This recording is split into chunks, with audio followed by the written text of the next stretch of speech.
Halo guys, aku Una. Aku mahasiswa Masters of Biosystems Engineering di Wageningen University and Research.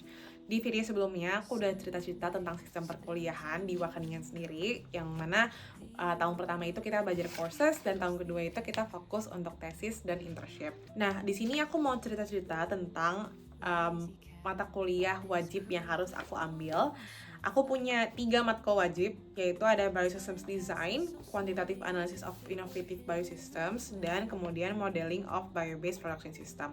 Nah, di luar 3 kelas itu, aku juga harus ngambil ada General Safety dan juga Laboratory Safety. Nah, Laboratory Safety ini tuh penting banget untuk teman-teman yang mau ambil kuliah yang matkul yang ada labnya gitu, atau misalkan tesnya ada labnya. Nah, terus kelas yang pertama adalah Biosystems Design. Ini kita belajar untuk desain biosystem. Kita tuh dibikin grup-grup gitu, terus dikasih sebuah studi kasus. Nah, studi kasusku dulu adalah tentang mengutilisasi karbon dioksida dari composting facility untuk digunakan oleh greenhouse gitu. Nah, terus abis itu ada komisionernya atau kayak yang punya proyek lah. Nah, kita tuh harus membantu dia sebagai konsultan atau sebagai advisor gimana cara menjalankan proyek ini gitu. Atau meluncurkan proyek ini. Dan kita tuh nggak cuman dari sisi teknis aja ya, walaupun kita engineering, kita juga harus melihat dari sisi sosialnya gitu. Kayak, jadi yang pertama kita diajarin untuk mengenal si komisionernya sama stakeholdersnya, kira-kira mereka tuh maunya apa sih gitu. Ada requirement-nya nggak, ada hard requirement yang mana harus banget ada, kalau dia nggak dipenuhin, berarti project ini nggak ada gitu. Sama ada juga yang soft requirement, kayak misalkan ya good to have gitu. Nah, kita juga harus tahu stakeholdersnya ada siapa aja, kira-kira siapa yang paling penting, siapa yang paling terpengaruh, siapa yang kita harus prioritaskan gitu. Karena kan sebagai engineer ya inovasi kita harusnya membantu masyarakat, bukan menyusahkan ya. Terus selain sisi sosialnya, kita juga bantu menentukan gitu, kira-kira dari sisi teknisnya, kira-kira alat apa yang diperlukan, senarionya seperti apa nih, rangkaiannya seperti apa. Tapi di luar sisi sosial dan teknisnya, kita tuh sebenarnya juga dilatih untuk mengambil keputusan gitu, kayak membuat asumsi dari literatur, terus dikasih framework untuk membuat decision, terus buat senario, terus kira-kira kayak senario apa ya yang terbaik untuk sistem yang ini gitu. Terus plus minusnya apa nih secara kuantitatif, oh yang ini lebih baik kalau untuk ini dan ini lebih baik untuk itu, kayak gitu-gitu. Terus aku cukup suka karena kelasnya tuh cukup apa ya, there's no right and wrong, lebih ke kayak ya bagaimana kita berargumen gitu tentang desain kita gitu. Dan itu bener-bener harus kenceng banget sih gimana kita percaya sama desain kita sendiri. Di luar itu juga kita juga diajarin cara sistem analisis gitu, diajarin apa yang namanya sistem, kemudian sistem boundary, abis itu environment, kayak apa yang bisa mempengaruhi sistem kita, dan sebaliknya juga kira-kira sistem kita itu bisa mempengaruhi environment seperti apa. Gitu-gitu sih. Aku pribadi suka sama kelas ini karena aku waktu S1 pernah ngambil, waktu tugas akhirnya itu harus rancang pabrik dan banyak melakukan rancangan lah, kayak senario juga. Habis itu kayak harus membuat asumsi dari literatur yang mana tuh dia tuh nggak ngasal, tapi emang harus berani aja gitu. Tapi ini majority dari jurusan aku, kelas aku waktu itu pada nggak suka karena mereka bilang tuh ini terlalu ngawang-ngawang sih, kayak nggak fix gitu.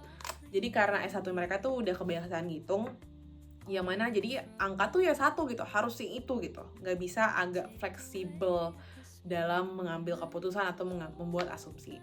Dan itu yang membuat banyak dari grup kita tuh stres. Aku pribadi waktu itu, kelompok aku juga teman-teman aku pada nggak nyaman, terus jadi cukup stres sih kelasnya. Dan di luar itu juga, maksudnya kan kita kan backgroundnya beda, jurusannya beda, maksudnya jurusan S1-nya beda, terus dari negara yang berbeda juga, jadi itu add to the challenge dimana kita bisa bekerja dengan baik sih.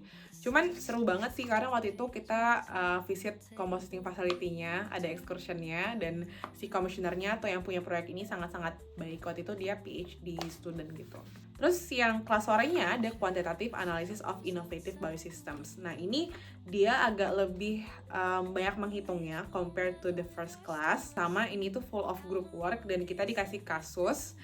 Waktu aku dapat kasusnya tentang bikin greenhouse di India gitu, untuk ngebandingin dia sama conventional farming gitu. Terus kita harus menganalisisnya dalam aspek sustainability dalam 3 pilarnya, yaitu people, planet, profit. Jadi melihat mengakses si greenhouse ini dari sisi environmentalnya, ekonomiknya, dan juga sustainability-nya. Terus waktu itu yang menurut aku yang menjadi menarik adalah bagaimana kita mengeksplor parameter yang harus digunakan dalam asesmen ini gitu. Kayak kalau environmental sama economical itu kan cukup straightforward ya. Misalkan environmental CO2 emission, atau misalkan kalau ekonomi kita punya net present value dan juga payback period. Tapi yang social ini cukup challenging, dan waktu itu gimana ya kita nentuin social yang representatif lah gitu. Dan ini jadi challenge yang gak pernah ada habisnya gitu sejauh ini. Waktu itu kelompok aku menentukan heat intensity sebagai parameternya, karena heat intensity itu bisa mempengaruhi kinerja gitu. Misalkan jadi kelelahan lah, dehidrasi, atau bahkan sunburn untuk para pekerja di greenhouse itu. Kita juga bikin senario analisis gitu. Misal kita harus tahu parameter apa sih kira-kira yang sangat sensitif gitu, yang sangat-sangat mempengaruhi sistem ini gitu. Terus waktu itu kita coba lihat gimana kalau misalkan suhu dalam greenhouse-nya setinggi ini atau serendah ini gitu, atau misalkan bagaimana kalau tidak ada ventilasi, tidak ada pengairan sebanyak itu kayak gitu. Jadi kita harus tahu parameter apa sih yang paling sensitif dan mempengaruhi ketiga aspek ini. Menurut aku sangat-sangat menarik, sangat-sangat menyenangkan, karena waktu itu grup aku juga seru sih. Jadi menurut aku di periode 1 itu benar-benar kayak introduction banget, kita kenalan dengan sistem, dengan cara berpikir kalau kita mendesain sesuatu tuh kayak gimana sih gitu. Nah terus periode 2, ini menurut aku periode paling susah yang pernah aku ambil, karena ini teknis banget. Nah di periode 2 itu kelas sorenya aku ngambil modeling of bio-based production system atau MBPS. Nah ini tuh udah lumayan engineering hardcore, dimana kita waktu itu udah mulai programming pakai Python.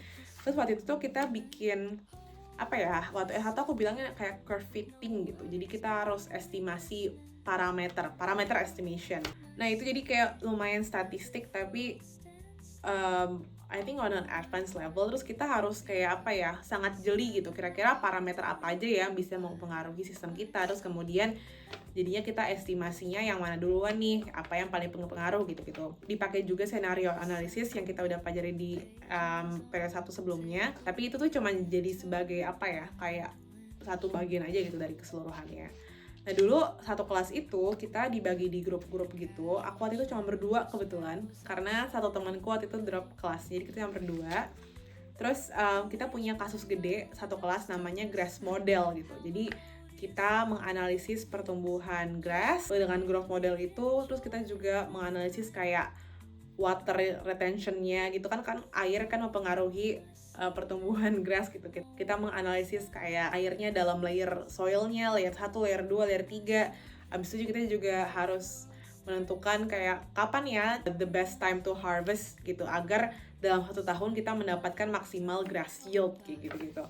Jadi sangat deep banget sih, yang mana aku tuh sebenarnya udah pernah ngambil kelas kayak gini waktu S1, namanya pemodelan dinamik rekayasa hayati.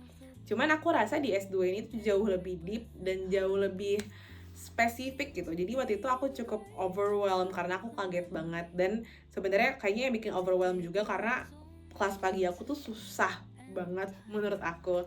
Jadi waktu itu aku kayak curhat aja sama dosennya kayak kenapa ya kok kelasnya susah banget.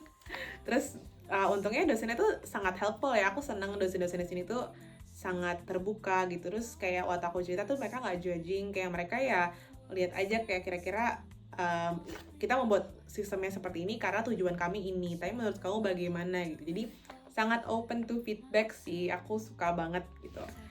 Oh ya, terus di kelas ini kita juga belajar mengenali yang namanya parameter, input, output, variable, disturbance dalam sebuah sistem. Jadi again sistem analisis lagi. Dan ini tuh benar-benar a whole thing sendiri gitu. Kayak ditekenin banget bahwa kita tahu banget nih kalau kalau air tuh apa, kalau misalkan growth model tuh growth coefficient tuh dia parameter variable, inputnya apa yang bisa ngaruhin mereka kayak gitu. Jadi aku ngerasa required courses ini tiga-tiganya tuh kayak benar-benar mempersiapkan kami untuk menghadapi dunia engineering yang lebih kompleks gitu, karena emang dasarnya harus kuat banget kan. Udah deh, itu aja buat required courses-nya. Dah.